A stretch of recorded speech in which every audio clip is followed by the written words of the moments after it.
Hi everyone and welcome to this new #Opera video. It's been some time since I last saw you and I'm very happy to see that the channel is growing, so a big thank you to all the new subscribers. Today I'm going to explore a topic that I love very much, namely the chorus. In an opera, the chorus comprises all those who aren't part of the main cast, so for instance they don't have a name but who still sing on stage. They are the cinema extras of opera, if you like. They add movement and people on stage, and they can help to create an impression of realism and everyday life, like in Act 1 of this production of Jules Massenet's Manon, for example, where the chorus are travelers coming from all parts to the local inn.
In other instances, the chorus can, on the contrary, give the impression of an immovable mass of people, utterly unified like a block that would almost be part of the set design. This is what you can see here in this production of Giacomo Puccini's Turandot.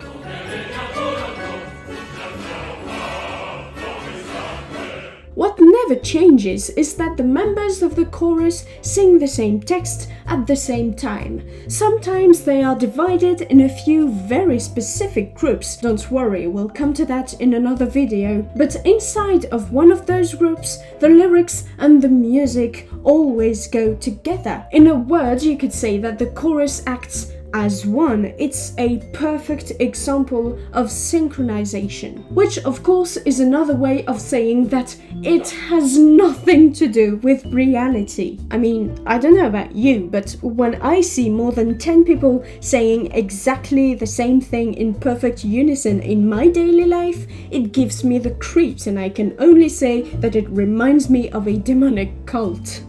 But I have a theory that may help you appreciate the trademark cohesion of the opera chorus more. My dear friends, what do you know of the Greek chorus? For those of you who may have studied Latin or Greek, there's a good chance you already know this concept, but I'll just quickly explain it here. In ancient Greece, theatre plays involved very few sets and props and very few actors. Actually, at the beginning there was just one. And then there were two.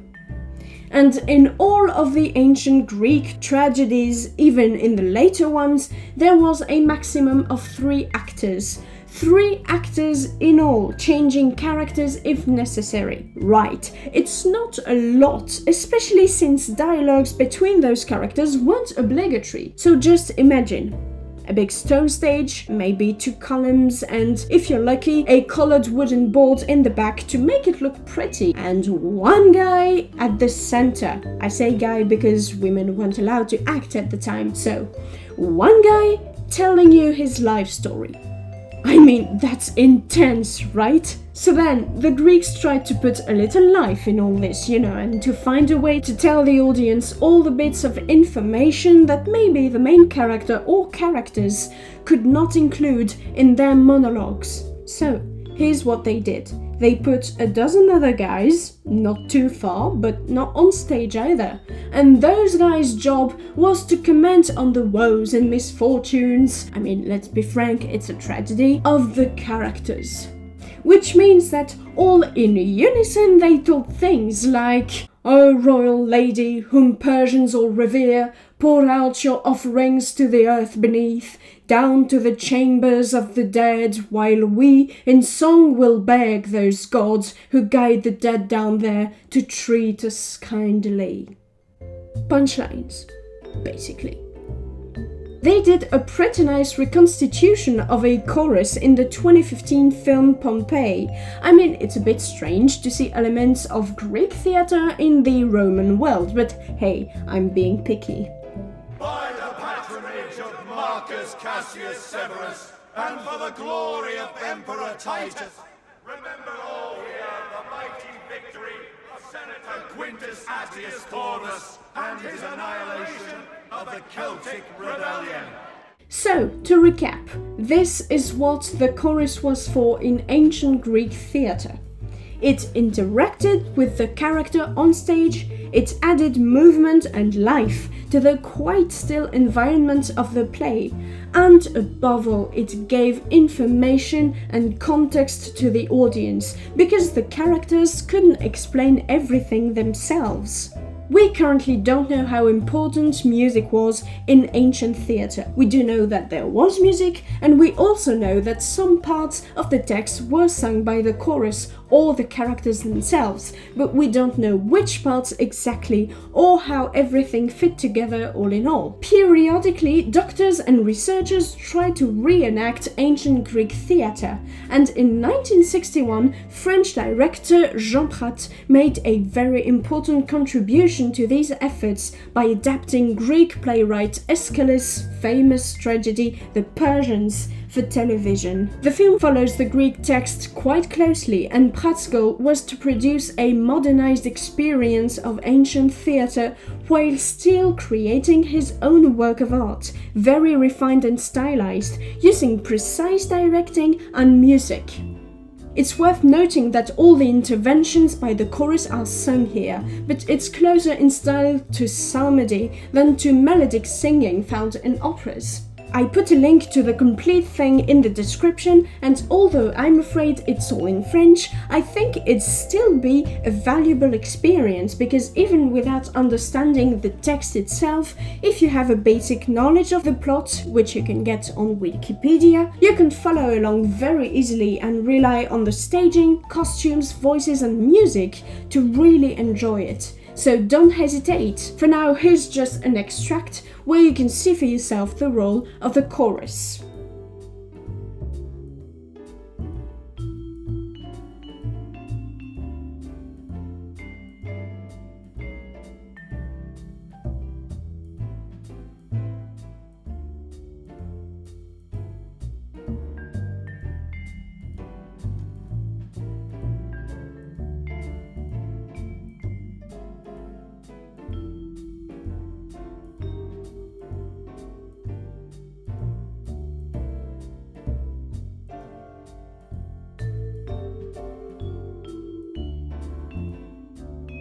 It's a very special work which I personally find fascinating, but I'd be extremely interested in hearing what you have to say about it, so don't hesitate to leave a comment below. But for now, let's get back to our musical business. If you think about it, there aren't many differences between the chorus in ancient Greek theatre and the chorus in opera. And that's normal. When opera emerged as a new musical genre at the very beginning of the 17th century, its inspiration was directly drawn from ancient sources. The very first opera was Daphne by Jacopo Peri. Its main character, Daphne, came from Greek mythology. She was a nymph. And the oldest opera still performed today is Claudio Monteverdi's L'Orfeo, written in 1607, of course telling the tragic story of the god of music Orpheus and his beloved, lost forever to the Hades, Eurydice. With so many direct references to the lore of ancient Greece, it really is no wonder that the first composers of opera tried to reproduce the narrative style of ancient tragedies that they knew and appreciated. And that's why you find this peculiar synchronized feel in the opera chorus. Firstly, because if opera did not follow the ancient model and only tried to make it realistic, well, no one would understand a thing. And secondly, because just like it did 2500 years ago, the chorus today still helps to explain or comment on a specific situation for the benefit of the audience. So let me wrap this up by a quote from Jacques Offenbach's French opera Orpheus in the Underworld. Created in 1858, it's a comedy that I very much encourage you to watch if you can. And there is a character at one point who perfectly summarizes what I said here today. The ancient chorus, to truly tell you, was there to say what you already knew. That is to say, if you had some wit too. And that's it for me today. I hope you've enjoyed this video. If you have, don't hesitate to give it a thumbs up, subscribe and activate all notifications via the bell if you haven't yet. And if you like this content, please share it with your friends. It really helps the channel to grow. You'll find links in the description that will help you investigate this topic more. I also put links to various musical excerpts from operas by Jacopo Peri and Claudio Monteverdi. So, of course, I encourage you to go listen to them and tell me your thoughts. Don't forget that I do my best to answer all of your remarks or questions. You can post them on Facebook, Twitter, or right down below in the comments. And you can also suggest new topics for me to explore if you like. Thank you for watching until the end. I wish you the very best, and I'll see you in the next video.